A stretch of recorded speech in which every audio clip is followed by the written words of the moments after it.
Hey there. Okay, so I'm opening up my last bottle of Seagram's Escapes, and it's wild berry, and yeah, it's kind of a bitch drink, but I'm going to the bar tonight and just kind of pre-gaming because we all need to pre-game, and why not? A pre-drink drink. You want? Okay, I want to make this quick video because Jesus Christ, man.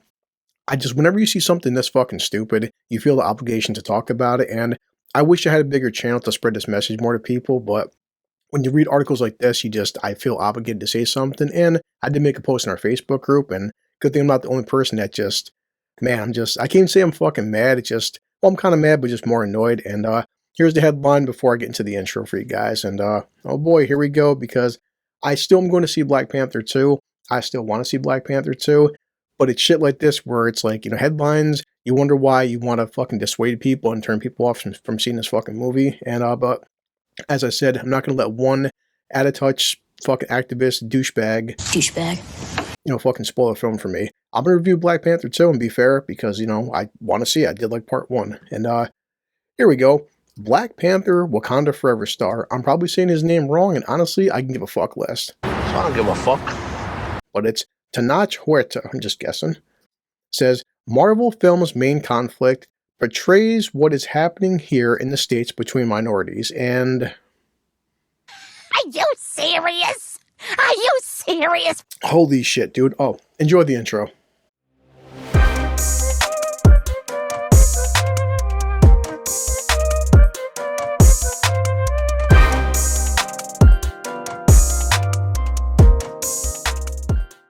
Okay, let's get to this flaming hot fucking pile of bullshit. God damn, dude.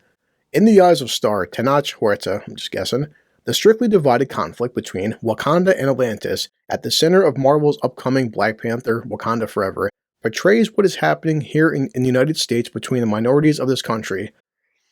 Boy, where do you start with this bullshit? Bullshit. Off the bat, let's just get into this before reading any farther, that Wakanda isn't real, okay, but it's in Africa, it's that much is clear, and Atlantis, well, okay, it's in the ocean, it doesn't exist, but alright, so I'm not sure how a war between Atlantis and Wakanda is supposed to be mirroring United States, and what conflict you talking about, dude, and okay. Okay, Huerta, who is set to star in the abruptly decided Phase 4 endcap as an Aztec-inspired version. Okay, so Aztec-inspired version, which wasn't in the comics, but who gives a shit about comics, right? So, first time we get to see awesome Namor the Sub-Mariner shared his thoughts on the themes seen in this upcoming MCU debut during an interview to Los Angeles Times at a D3 Expo.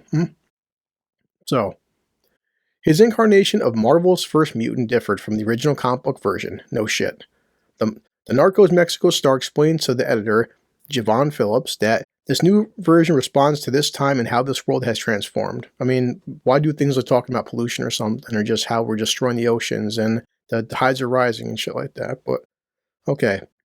So for me, it was natural and beautiful. He noted before, it could have been any brown-skinned Latin actor, but I got it. I love it, and I'm the guy. I'm Namor now. Oh, clap, clap, clap, clap, clap. Okay. Turning to how the film would portray the two prospective peoples and their terse to say the least relationship. Okay.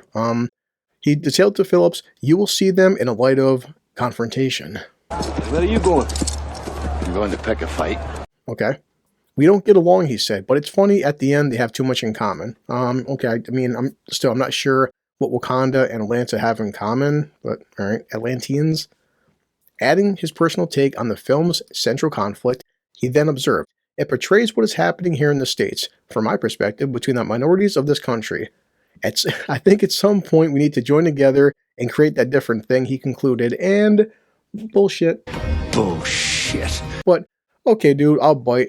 I've been talking to people all day, and I live in New York State. I'm not sure what, I'm guessing maybe Los Angeles he lives in or something, but portrays what is happening here in the States. So you're trying to say that you're Latin and Wakandans are obviously African and stuff, so you're portraying what's happening here in the state. And I'm sorry, I mean, I check the news pretty frequently. I didn't know there's some massive Latin versus African war happening in the States. All right. A little bit forward. Here we go. So his co-star, M'Baku actor Winston Duke, also commented on the changes made to Namor's character in adapting him for the silver screen. He's telling Phillips, in our version, it feels a lot more real than fiction. Oh boy, because, the reason we all go out to watch these movies for is for realism. That's why we, especially when you have Wakanda that isn't real and Atlanteans aren't really. They're not real. In the MCU fashion, we've grounded it in real cultural significance and cultural traditions. Okay. You see the Latin X contingent that is present visually in Latin X.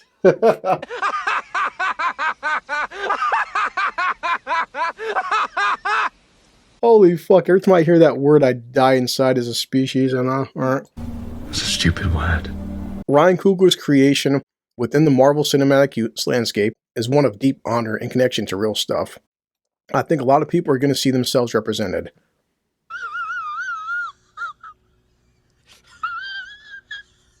Okay, I mean, it's Wakanda's not really diverse, in case you didn't watch the first film, but and okay, now we're having Latin people. Oh, cool. As noted, the films, here it is again, our favorite word, which is bullshit. Bullshit. Latinx representation will come from the MCU's version of the Atlanteans, who would rather than being their own subspecies of human, will instead be portrayed as having descended from the ancient Aztec civilization.